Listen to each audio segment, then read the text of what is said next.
Vegas Rock Dog Radio. Pets, people, pop culture.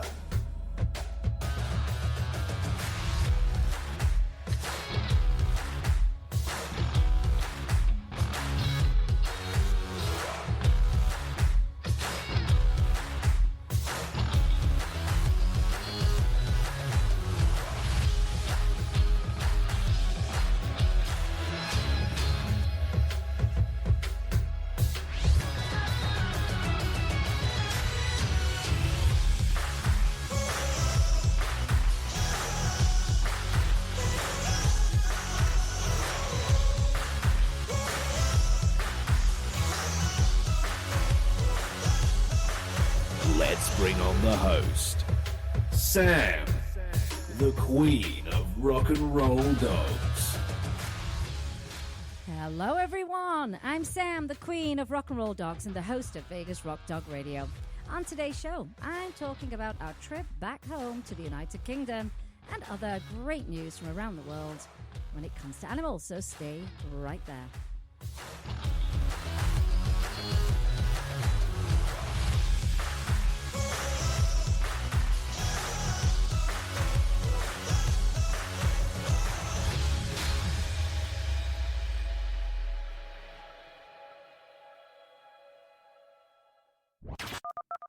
Let's bring on the host, Sam, the queen of rock and roll dogs. Hi everyone, welcome to the show. I'm your host Sam, the queen of rock and roll dogs, and this is Vegas Rock Dog Radio. We're a rock and roll show all about pets, people, and pop culture. In studio with me today are two very cute little people. That's Mr. Twix and Miss Thornton. And yes, dogs are the best people that I know. And another peoply person is Jim Dorigo, who's our engineer, producer. What were you going to say with that smirky tone? You fill in the blank. What's the last one? Producer and archivist. No, you're not an archivist. I archive the show. I'm an archivist. Archivist. Welcome to the show, everybody. Can I have a little bit more in my headphone, Jim? Just a little, because we share the same mix and you'll deafen me. It's because you've got baby ears. That's why. You've got little baby ears. Well, welcome to the show, everybody. We've not been around for a couple of weeks. Like I said at the top of the show, we were back home in England, the United Kingdom, Great Britain. And I'm not even explain why I'm saying all of those three. Because it can be quite complicated for people who are not from the country, the region. Anyway, we were back visiting family. Lots of activity. We've got jet lag. We are exhausted because our feet never touch the ground, and it's one of the best trips that we've ever taken. The hardest part about the trip is actually leaving our dogs, although we have the most amazing pet sitter, but it's never easy. And then it's never easy coming back the other way because, you know, I'm sad to leave my family, but then excited to see my dog. So, yeah, it can be a bit of a head trip, to say the least. So let's give you a little, well, you know what, let's give you some links actually where you can find us on the internet before we get into our little update. Our website is vegasrockdogradio.com. You can find us on Periscope, Facebook, Twitter, Pinterest, Tumblr, and Instagram. We have a blog, therockandrolldog.com. And if you don't catch the live show, you can always do a little catch up on iTunes, iHeartRadio, Spoke by SiriusXM, Spotify, and the Google Play. I couldn't remember that earlier. Google Play and any other podcast that you may have on your phone. Just search Vegas Rock Dog Radio and you'll find us. So here's our update. We went the length and breadth of the country. It felt that way anyway. So it started off with going to Beverley. Beverley's a great town, a beautiful town. What's the history again, Jim? It was the seat of power in the north before York became the major city of the north. So there's Beverley, beautiful, a beautiful minster, and that's where my niece graduated from university with a degree in equine science. Equine science. So now we've got a professional in the family that I can consult with anything to do with horses. Very exciting. So from there, we loved it in Beverley. It was gorgeous. So from there, we went to Halifax. And if you are a fan of Gentleman Jack on HBO, it's all set in Halifax. She's a true historical character. And it's a brilliant show. But Halifax is known for its textile mills, and just a great time. We were at the big main square, and they've turned all those, what were the little textiles, businesses, they're all now individual coffee shops, wine bars, gift shops, you name it. And in the middle of the square, and it's massive, there was a sofa and a film crew. So we went over and said, hey, what are you doing? And they said, oh, we're BBC and we're filming, interviewing people who watch BBC programming and what they like about it. So we ended up being interviewed. And they were quite interested that, especially with Jim being American, big fan of EastEnders and loves Phil Mitchell. And they thought that was quite funny. So we were on Points of View was the show on that Sunday. So that's how that turned out. Then we had a wedding, and it was our niece's wedding, the one that just graduated. And off we went to Derbyshire for a couple of days in a beautiful Peak Edge hotel, a pet-friendly hotel, by the way. And that was great. Oh, my gosh, the whole family together. My mum was over from Spain. It was a brilliant 2 days, wasn't it, Jim? Danced like maniacs. Very excellent. Just celebrated. Oh, it was just brilliant. Then the day we checked out, we decided we would go to our other sister's place, and she's got a beach house. And it's at Anderby Creek, very close to Skegness, which they call Skeg Vegas because it's got some neon signs. And it's a popular holiday place, for families. And that's where we went for a couple of days. And I was very excited to go down. The last time I was there, she'd bought the land. She'd put a caravan on it, and we stayed in the caravan. And I'd not seen her new smart home that she built on there. And Jim had never been, knew he would love it. Got down there, peace and quiet, the beach, picking up shells and fossils. Just amazing. The wildlife, the munkjack deer from China come up on their back garden, pheasants, cuckoos, woodpeckers. Oh, what else did they have? They got badgers, foxes. What else, Jim? Woodpeckers. I just said that. So much wildlife. Pheasants, yeah. Beautiful. Absolutely beautiful. We had the best fish and chips, and then Jim visited the RAF base. Yeah, at Coningsby, we got to see real fighter operations, and then we went to the museum there at the base, which is the Battle of Britain Memorial Flight, where the RAF maintains a squadron of World War II warbirds for air shows. Unbelievable. Yeah. I mean, that's history, and they're still flying. The mechanics are there. Oh, I mean, that was an education in itself, wasn't it, Jim? Yeah, it was amazing. Then after that, we came back to Sheffield and decided the very next day, let's go to Liverpool, like you do. Now, my friend Ben and Jasmine, they live here in Vegas. He's from Liverpool. She's from Hawaii. I knew they were in England at the time, and he's from Liverpool. And Ben and his dad were producing a variety show at the Empire Theatre, not far from the Cavern, the famous Cavern Club. And I sent him a quick message and said, I know it's last minute, but we're actually on our way to Liverpool if you've got time to get together, which we did. But first what we did is we parked up, went down the pier, went to the Titanic Museum exhibit, free to go, fabulous. I mean, really fabulous. Then down the pier, there's lots of art installations. There's lots of statues of famous musicians and singers and bands. And, of course, you come across the famous Beatles statue, massive. Then we walked our way up. We went to the Cavern Club, where they became famous, and many, many other musicians and singers and bands became famous as well. It's a very musical city.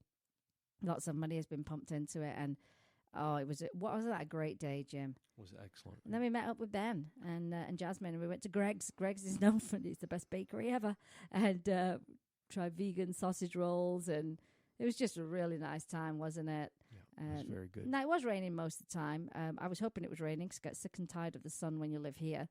And a lot of nice coffee shops. Yeah. Went to the Fab Four Cafe. We did. I did love the coffee shops. Then we got back. Then what did we do? Did we do Chatsworth after that? Yeah. Did we do that, or did we do... We did Chatsworth. Yeah. We did Chatsworth House, which I've spoken about before on the show. My favourite stately home, and an incredible history going back to the 1687. 1687. Yeah. Yes, that's right. Very old. With the dukes with all the frilly collars. Yes. Yeah. But it's where Mary Queen of Scots was held captive. It's not really captive that you would think of, because she had all of her courtiers and she had all of her staff with her. But she didn't pay her rent. She didn't pay her rent. She didn't pay for her staff, and she wasn't locked up. But she didn't pay rent, so they didn't let her leave because she wasn't paid up. Yeah, That was what he explained anyhow. Can you imagine being kept there? I mean, it's like, oh, it's so hard to stay at Chatsworth House.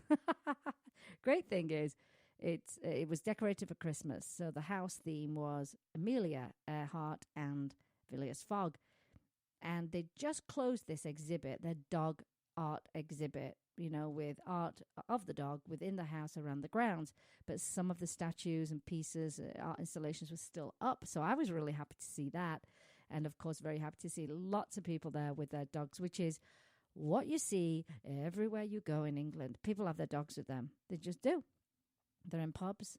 They're, shopping with you. They're at Chatsworth House. They're at the Christmas market. And it's lovely that the people get to take their dogs to a lot of places. And that way, they get used to a lot of different scenarios. And it's not a big deal for them either.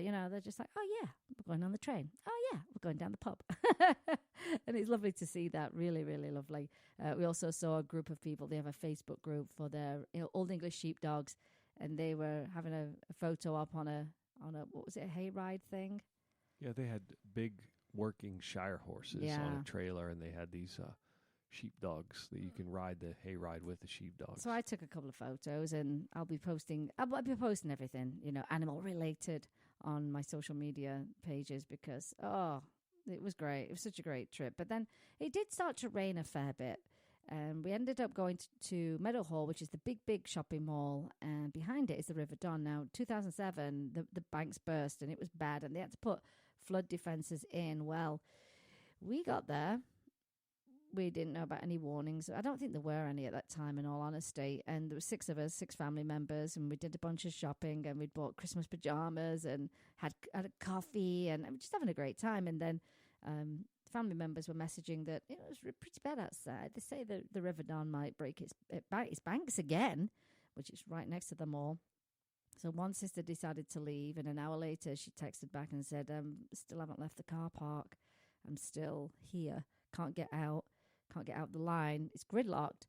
Well, if you can get out, come back in because no one's going anywhere.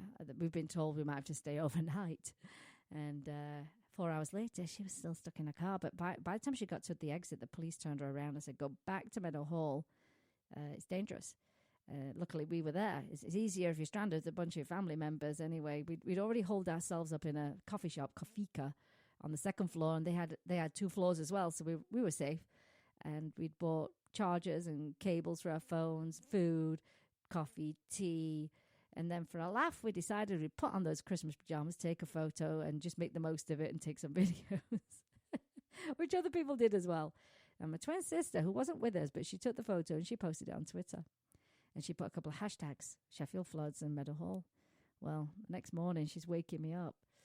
She said, get up. CNN wants to talk to you about being stranded in Meadowhall in those pajamas. They want to know what you did to prepare to stay for the night, which we didn't have to stay for the night, fortunately, but we were there 11 hours.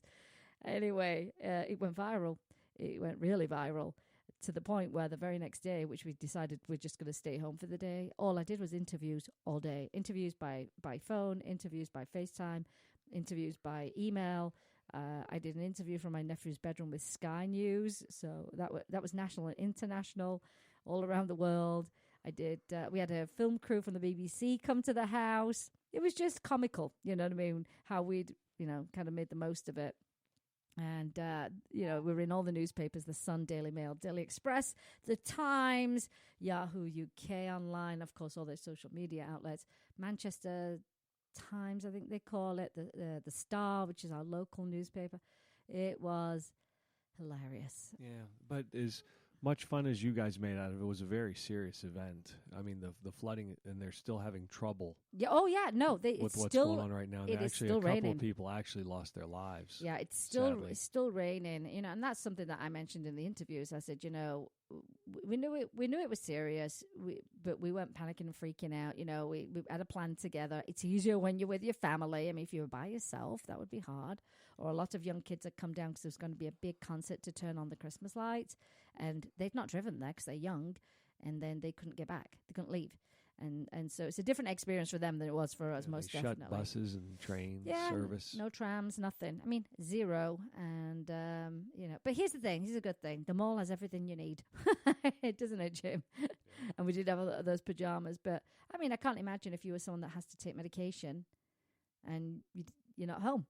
Those kind of things. So you have to, as I say, it was different for us than it was for them. But we did have a plan. But we are the type of family that will make the most of it.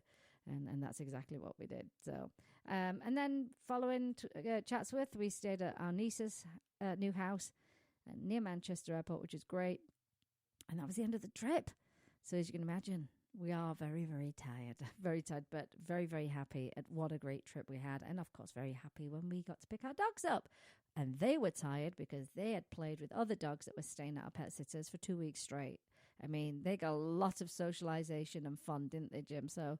Yeah, they're still wiped out. They are. They've been very slow for a couple of days, but it's been great. So that's where we've been. Anyway, so let's get on to some good news. I don't know if you've seen this. There's a puppy that's got an extra tail on its head. And this puppy was named Narwhal, which Jim informed me is a whale that's got the big tusky thing out of its head. And it was picked up by Max Mission, which is a rescue in Missouri. Now, the vet said there's no medical need to remove it on this little 10-week-old abandoned puppy. And, of course, that has become viral as well, like we were. And it's a rescue that predominantly takes in animals with special needs. So he fell into that category for sure. There's no need to remove it. And his tail is about a third of his size of his normal tail. But it's right in the middle of his forehead. It's not an extension of his tail. It's just an extra tail. It's just an extra little tail, yeah. And a cute little one as well. Anyway, as you can imagine, I'm sure there are tens of thousands of people putting in applications for this particular dog. And, of course, the popularity of the dog's photo on Facebook does help raise awareness about that small rescue. And they were very, very happy about that. But they said, a happy little dog, plays for hours, no pain whatsoever. They're going to hang on to him for a little while because he needs to grow a little bit and make sure that he's in really, really good shape. But I would not like the job of going through those applications at all. But that tail has definitely made him into a very, very cool little puppy. But isn't that cute? But they're saving hundreds and hundreds of dogs in Missouri, which is Puppy Mill, one of the Puppy Mill capitals. And so I'm not surprised by any of those things. But doing a great job there. And great that they got this viral moment for their small rescue. Now, this will make you laugh, Jim. Oh, my gosh, this is hilarious. Parrot, trapped on roof, tells the fire crew to F off when they try to rescue her. Where's that? I don't know. It's in London, I think. The role of firefighters is very important, and these guys risk their own lives to save people and, of course, animals. And they do that on a daily basis. They're the ones running into a fire while other people are up. Other people are running away from a fire. And not everyone is grateful for being rescued. And that was this macaw parrot called Jessie. She was trapped on a London roof for 3 days. And some people scared she was injured, and thought, oh, she's never going to get down. And that's why she needed to come down. And but she wasn't very happy with the rescue team. Not happy at all. That's funny. So they said the London Fire Brigade was called amid concerns for Jessie and her welfare after the owners called the RSPCA, which is the Royal Society of Prevention of Cruelty to Animals, in case you didn't know that. And they couldn't get her down. They tried. So in an effort to bond with the parrot, the fire crew manager coaxed her with the words, "I love you," and as the animal experts had instructed them.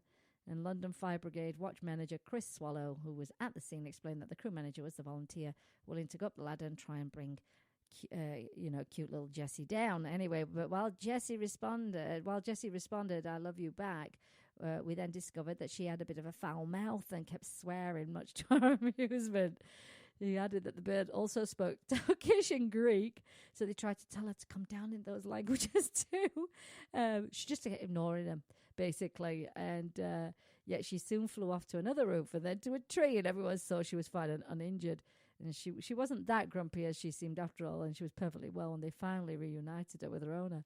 But Swallow explained that, as with this incident, the RSPCA should be contacted in the first instance, and he encouraged all people to do the same for any animals in distress. However, if the RSPCA can't do it, then of course they call for assistance. But After Jessie returned home of her own accord, her owner sent the firefighters video to thank them for their help. But yeah, she told them to F off. That is great. Here's another good story. It starts off not so good, but it finishes well. Lost for 7 days, a missing tortoise has been reunited with her family in Roseville. She apparently travelled more than 5 miles away from her home, but it's where she ended up that was truly remarkable. Her name was Sweetie, and her owner, Sarah Cogasall, I think is how you pronounce it, she just didn't think she was going to see her again. And some lady took her in, and of course that's sharing her information. And when she, clocked that it was her, I think she'd had her over 20 years, and said, "That's Sweetie." And the woman gave her the address to come and pick her up at, and the address happened to be Sarah's previous home. Really? So the tortoise knew where to go. Yeah, is that not amazing? That is amazing. Now, here's another good story. Age 14, a young woman from Pennsylvania was forced to part ways with their beloved puppy, Chloe, who held a special place in her heart. She had always wondered what happened to the pup. That is, until an unbelievable twist of fate occurred on social media many years later. And do you know what that was, Jim? They needed to find a home for a dog. She adopted a dog, and that happened to be her little puppy from all those years ago. Really? Can you believe How'd that? she find that out? It was probably microchipped, something like that. It didn't say in the thing, but can you imagine? That was my mic. What a gift. What a gift. And because here's the thing, she probably never would have got over the fact that, who knows what the circumstances were, but she probably never would have gotten over the fact that she had to give up her dog. But then to actually get her dog back, amazing story. Amazing. Well, I thought we could talk about oceans since we were by the ocean. And as I say, we were at Anderby Creek, and beautiful, beautiful beach. But I didn't see any trash whatsoever on that beach. Did you? No, I didn't see any. I didn't see a thing. But it was nice because it was undeveloped. Yeah, it was lovely. I mean, it's well used, the beach, all year round, but it's undeveloped, which is great.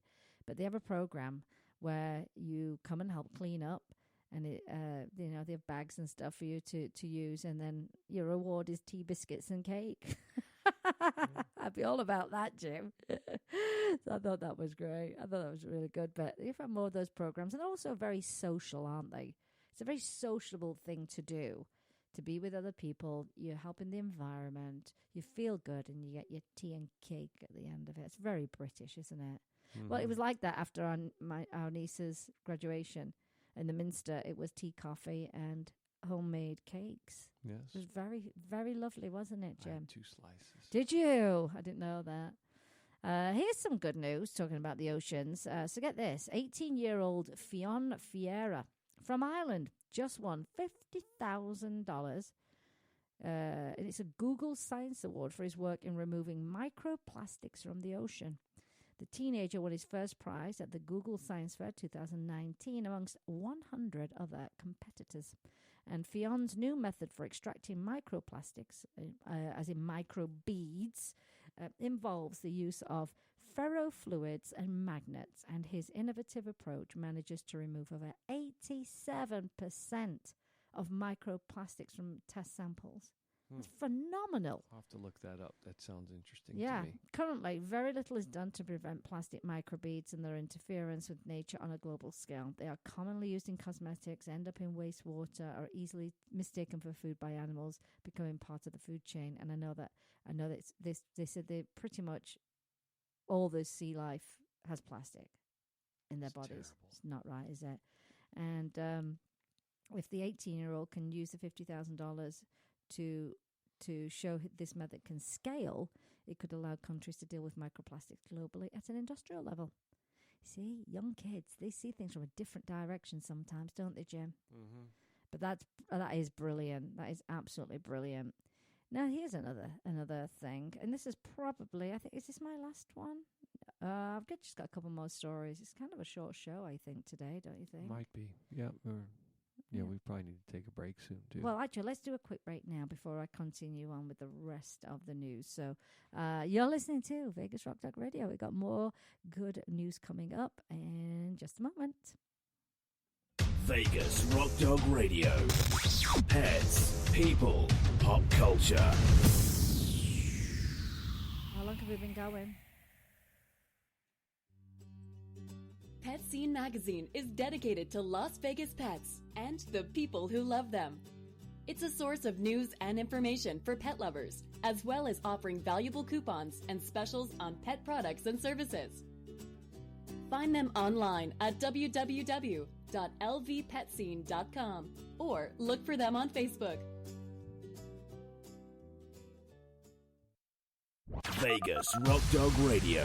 Pets, people, pop culture. Welcome back. Actually, before, well, you're listening to Vegas Rock Dog Radio. I need to mention that. But before we continue on with our news, I just want to make mention of our little friend Gracie. If you've watched me on TV, she's kind of my little sidekick, and I bring her on the shows with me. And she had to have surgery yesterday. She had to have one of her front legs amputated. Gracie, poor thing. Anyway, she was already moving around on her 3 legs yesterday. Was she? Yeah, after surgery. Couldn't believe it. Wow. So that is in itself good news. But as you can imagine, bills are huge when it comes to medical care.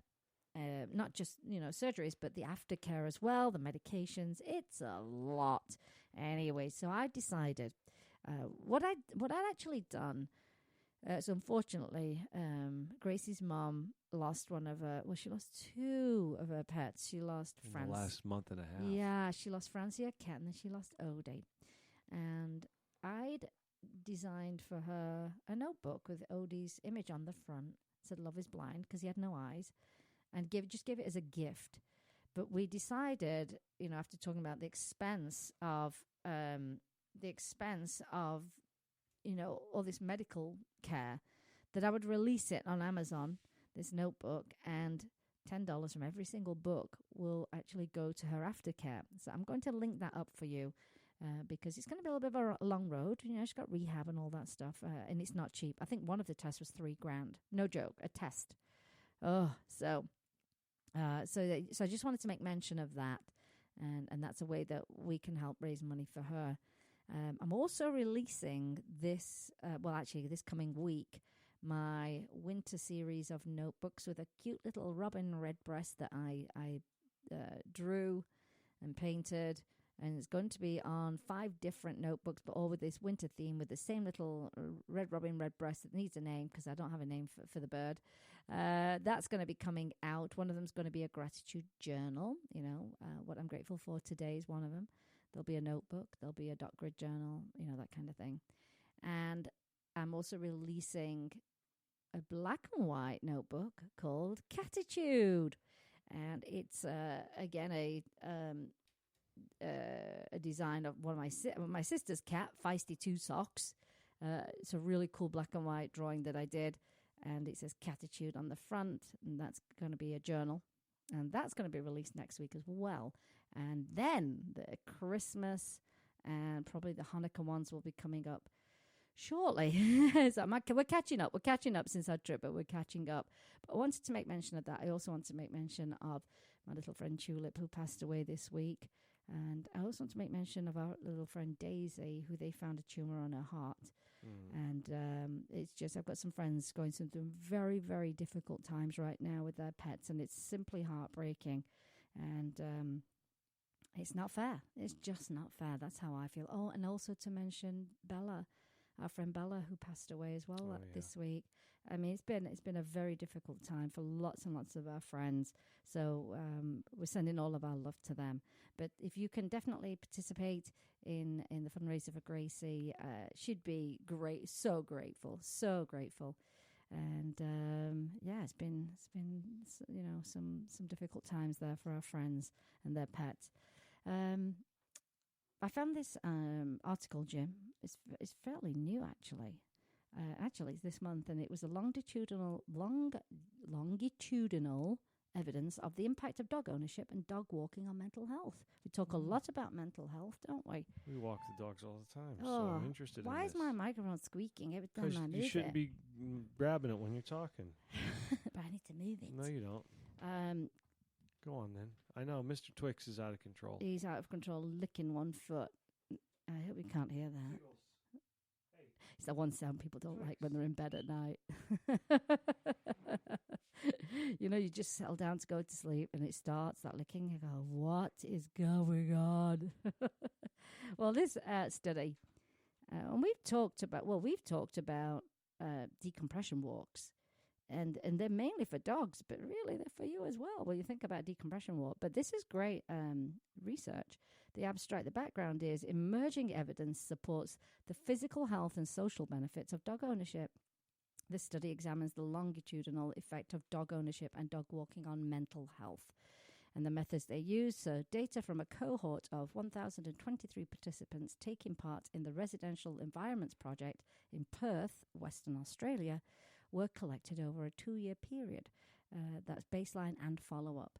Self-report survey items measured mental health, stress and depression, and dog ownership status, and weekly minutes of dog walking. And logistic regression models accounted for potential confounding factors, including socio-demographic, self-rated health, and baseline mental health. Here are the results. Overall, no statistically significant effects were observed over time between dog ownership and stress or depression. There was a small inverse but non-significant association between weekly minutes of dog walking and stress over time. Conclusion, they said that there's little evidence of prospective associations between dog ownership or dog walking and mental health, but they said there needs to be further research is required to conform longitudinal relationships between dog ownership and dog walking and mental health and investigate dog-related factors, such as a person's attachment to their dog. Here's the thing, though. I know they can't say there's a relationship between the two, but if you walk by yourself or you walk with your dog, that does help you. Exercise helps your mental health. Yeah, but they're just saying it doesn't matter whether you do it with or without a dog. Yeah, but for me, I'm even happier if I've got my dog with me. You know, so, but they said there needs to be more research, and I think most people listening to this are going to go, no, there's definitely some really good benefits. But yeah, I thought that would be way more significant, you know, than what it actually was. But it wasn't. Interesting. Very interesting. When you have a dog, you have sometimes no choice. You have to go for walks. And if you don't have a dog, you don't go for walks. That's so true. It's better to go for walks and not have walks. Yeah, that's true.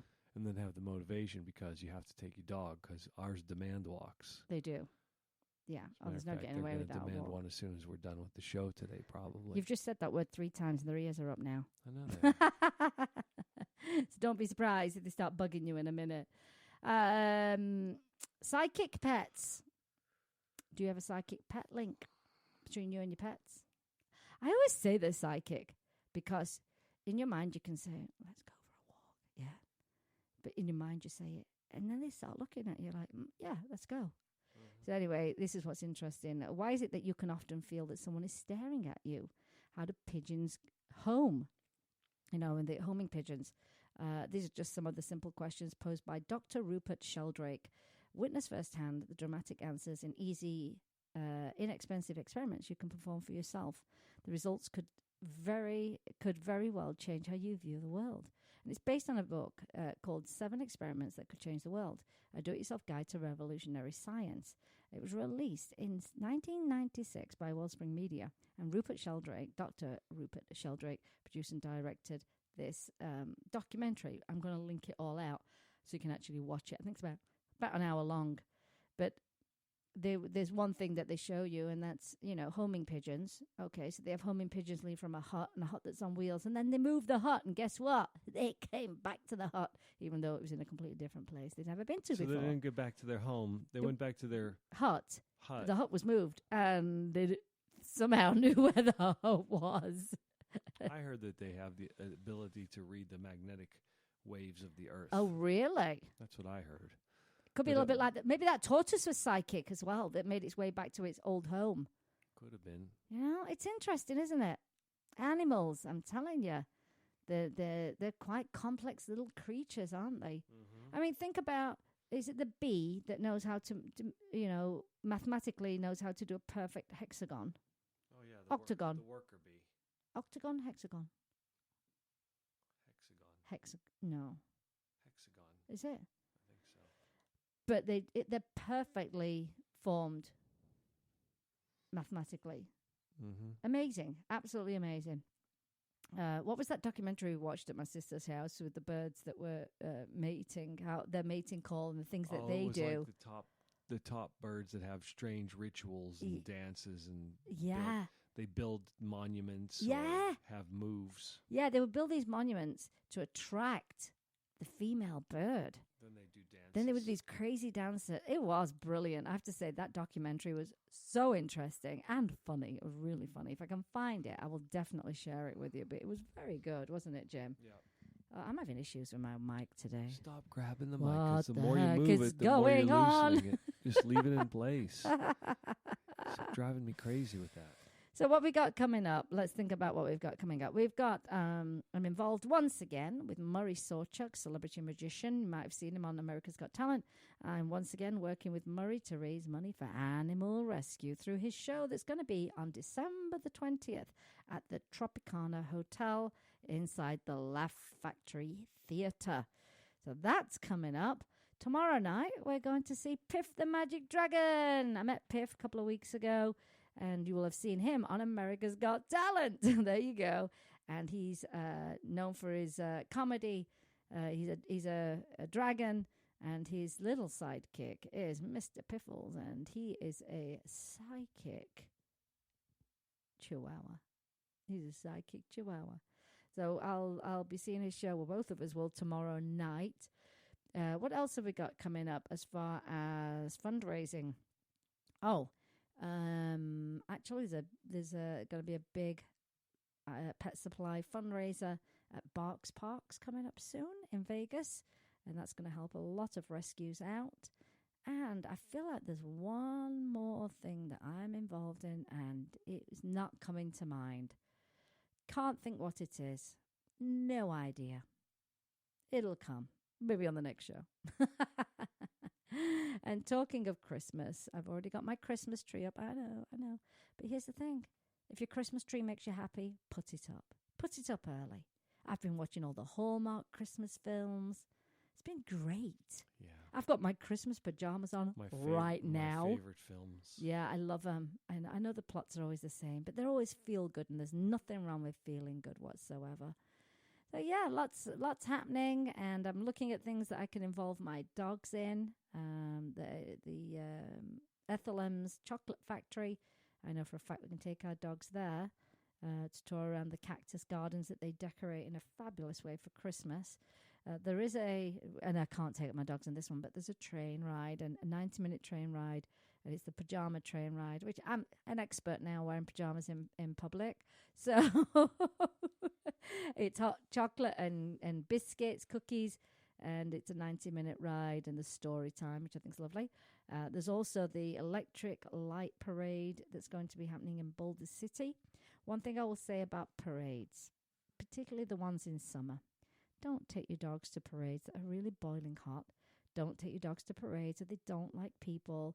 They don't like the loud sounds of, cars going by and floats going by.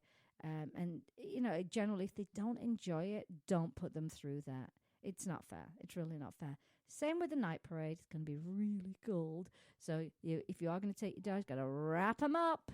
And again, if they don't like that kind of scene, then let them stay at home. I've been to far too many parades. It's made me sick to my stomach to see dogs terrified and the people just keep them there. It's horrible. It's awful. It does ruin the event, doesn't it, Jim? We've left before. We've had to call the police before. There's drunk people at 9 a.m. that had a big, was it a chain on that dog's neck? Around the light pole. Yeah, and they chained to a light pole and left the dog around crowds and, gosh. Well, they went to the 7-Eleven to get their beer. So we got the police involved in that. I mean, animal welfare. Come on, people. Come on. I still will never understand. Like, for example, if I wasn't that into dogs, would I get a dog? If I was not that into parrots, would I get a parrot? So I don't understand how people get them in the first place. If they're not that into them, you can tell they're not by their actions. How does that even enter your head? If you're not really into dogs, why do you have one? There's real no explanation. There isn't. It's a right conundrum, isn't it? A right conundrum. Anyway, Jim, that looks like we got to the end of our show. Unless you've got something else you want to say. No, I'm still. I wake up at 2 a.m. Yeah, like I do. Jet lag. Yeah. Can't go back to sleep. So I think right now, when we finish the show, I'm going to suit up these dogs and we're going to go outside. Oh, you know what we are going to do No. this afternoon? We're going to run over to Public Works Coffee Shop in Henderson, and we are going to plan a notebook shopping day. Now, all the notebooks that I design are all animal themed. So we will make sure we post that on our social media because we would love to see everyone come and grab a coffee and do a little shopping. I mean, heck, you've got to buy presents for people. And if you've got animal lovers in your family and in your circle of friends, those are my notebooks. I'm going to say it. I'm going to say it. They're cool. Aren't they cool, Jim? Very cool. Yeah. Creative. Yeah. And I think Unique. they make for really nice gifts. But on that note, I'm going to say goodbye. Mr. Twix probably won't because he's still licking his foot. That noise is enough to make you crazy. You know what? If you get a chance today, run over to my Instagram account. Help me name that little red robin redbreast on my winter series of notebooks. She needs a name. I know she's a girl, but she needs a name. Anyway, it's been great to be back and back on track. And we'll be back on track next week like we normally are. And I hope you've enjoyed today's show. We've got some really good feel-good stories about animals. And there's nothing wrong with that. But thank you for listening to the show. Catching up on our podcast when you do and sharing the show with your friends. And we love all the incredible feedback that we get on the topics and the people we bring on the show to help promote the lives of our pets, improve the lives of our pets, And thank you for being fantastic pet parents and caring about every aspect of your pets' lives. Today, you've been listening to Vegas Rock Dog Radio, where it is all about pets, people, and pop culture. I'm your host, Sam, the queen of rock and roll dogs, and always kiss your pets good morning and good night. And I'll see you next time. You've been listening to Vegas Rock Dog Radio. Pets, people, pop culture. You've been listening to Vegas Rock Dog Radio.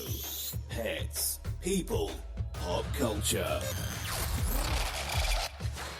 Visit Vegas Rock Dog Radio for more information. Find us on Facebook, Twitter, and Instagram. And subscribe on iTunes and iHeartRadio.